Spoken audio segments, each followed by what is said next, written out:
सावन का महीना चल रहा है और जैसे ही सावन का महीना आता है प्रतिवर्ष शिव की भक्ति का कार्यक्रम शुरू होता है। देश के सभी ज्योतिर्लिंगों पर भारी भरकम भीड़ उमड़ती है।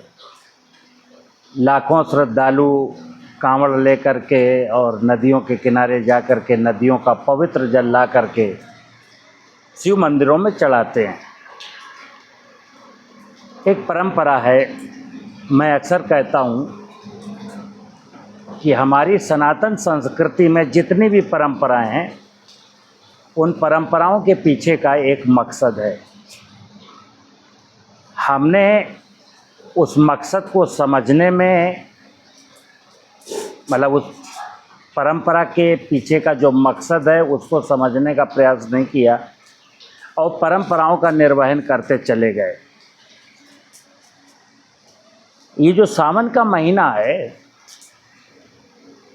इसमें हम शिव जी को जल चढ़ाते हैं, जलाभिषेक करते हैं। जो शिवलिंग है वो इसी धरती का एक छोटा सा पत्थर का टुकड़ा है जिसको मैंने शिवलिंग माना है। हमारा इसका विरोध नहीं है, हम शिव मंदिरों में जाएं और जलाभिषेक करें, लेकिन जो शिव की वास्तविकता है ये जलाभिषेक करने के बाद हमको जो सीखना है वो सीखना क्या है। सावन के महीने में ही शिव की भक्ति का सैलाब क्यों उमड़ता है, कभी ये सोचना। मित्र, आप एक चीज़ देखिए कि हम इंसानों ने तो एक मंदिर के अंदर बैठे हुए शिव को जलाभिषेक किया, लेकिन अब एक कौतूहल भरा नज़ारा जरा और देख लीजिए कि शिव का जलाभिषेक कौन कर रहा है। आज बारिश का सीजन है, सावन का महीना है, रिमझिम बारिश हो रही है, कहीं मूसलाधार बारिश हो रही है। ये बारिश कहाँ से आती है? ये ब्रह्मा जी जो बादल हैं उनको ब्रह्मा जी का कमंडल कहा गया है और एक बिल्कुल सोची समझी पॉलिसी के तहत ये पांचों देवता जीव जगत को धरती पर जिंदा रखने के लिए, जीव जगत की समृद्धि के लिए, जीव जगत की सुख और शांति के लिए निरंतर प्रयास करते हैं।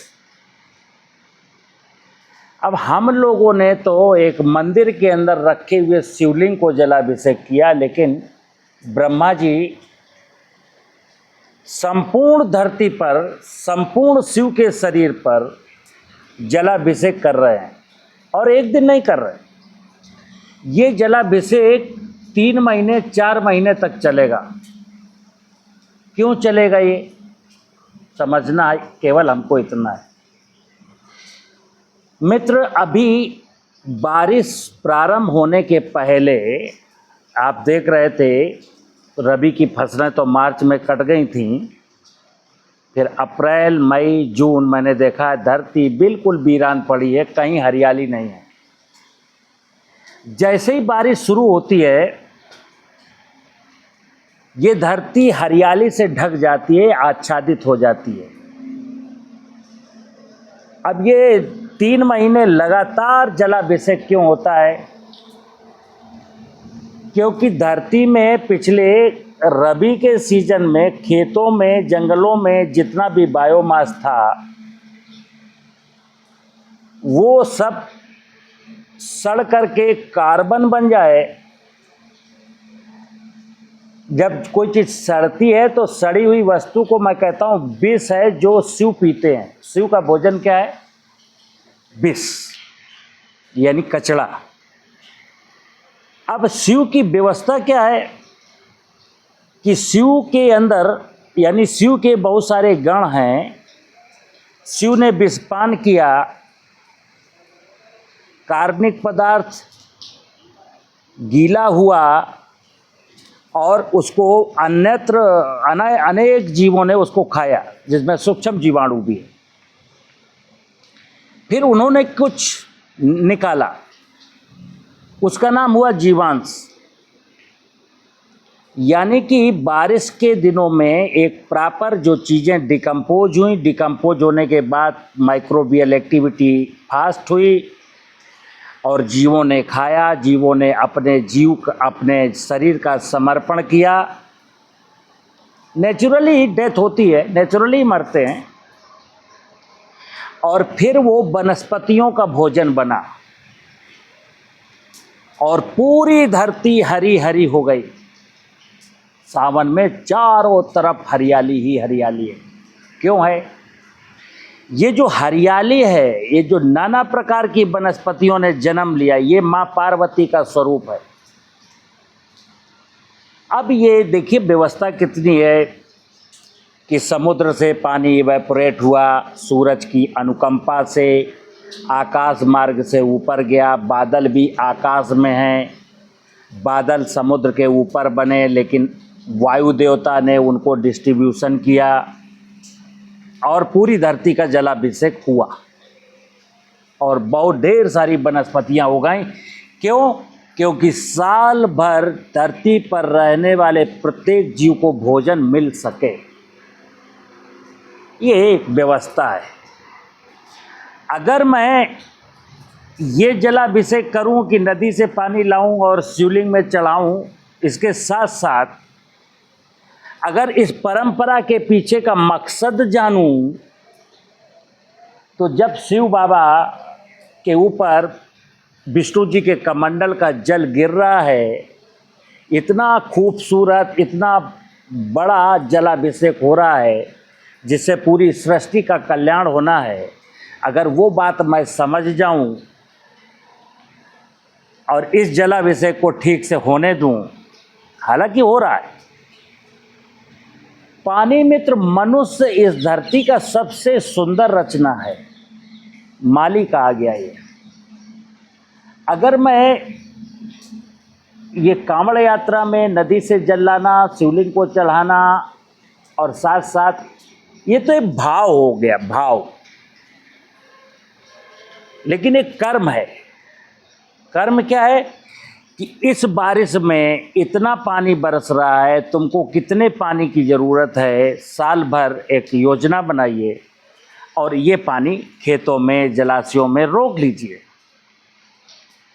अगर हम लोग इस पानी को खेतों में, जलाशयों में रोकने का व्यवस्था करते, नीतियां जागरूक होती, इस बात को समझती, आम जनमानस इस बात को समझता,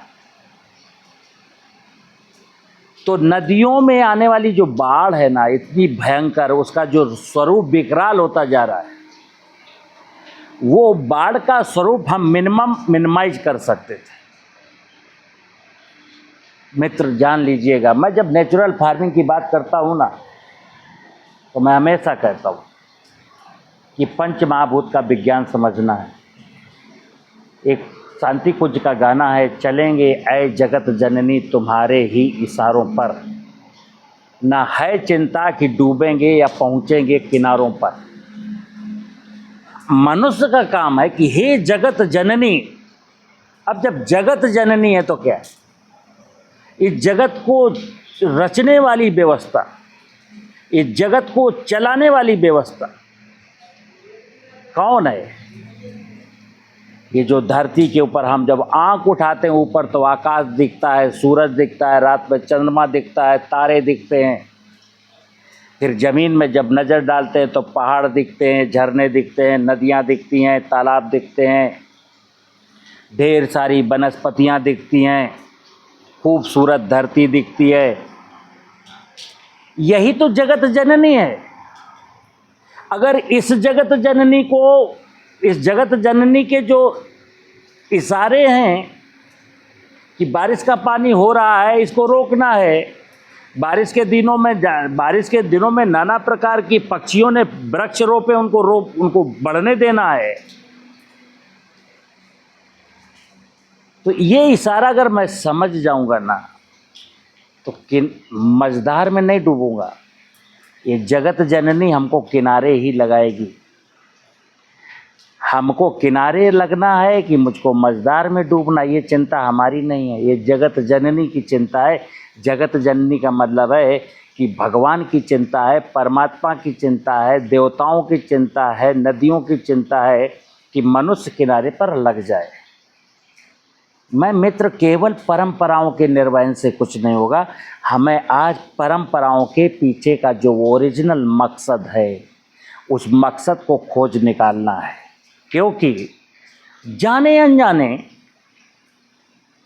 देश में बहुत सारे धर्मगुरु हैं, नाना प्रकार, हर मजहब में धर्मगुरु हैं, लेकिन कुछ अपवादों को छोड़ करके ज़्यादातर धर्मगुरु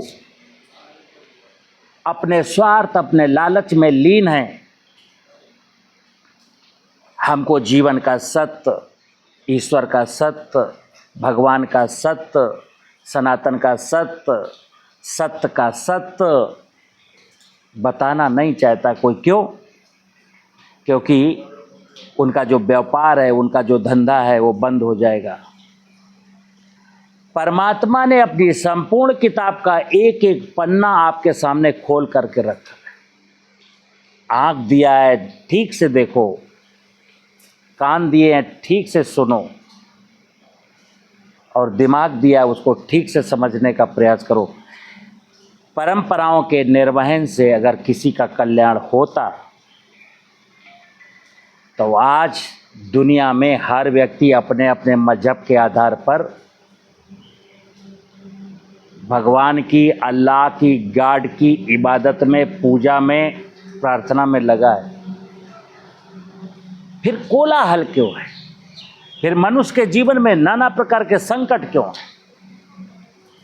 मित्र, अगर मैं ये विषय, ऐसे विषय, प्रकृति की व्यवस्था से जुड़े हुए विषयों को आत्मसात करूँगा, प्रकृति की व्यवस्था के साथ परस्परता में जीने की कोशिश करूँगा, प्रकृति की व्यवस्था को ठीक नज़र से देखूँगा, ठीक नज़र से समझूँगा, मतलब प्रकृति की इस जगत जननी की व्यवस्था को जानने का मतलब है ज्ञान, और जगत जननी की व्यवस्था के साथ कदम ताल मिला करके चलने का नाम है कर्म, और जगत जननी की व्यवस्था की जय जयकार करने का नाम है भक्ति। मुझे उम्मीद है, एक आज मेरे मित्र ने मुझे सुझाव दिया कि सावन के महीने में शिव जी की पूजा क्यों होती है। महोदय, आप इस पर कुछ बोलें। मैंने बोल दिया। मुझे उम्मीद है देश के किसानों को ये बात समझ में आई होगी। नमस्कार।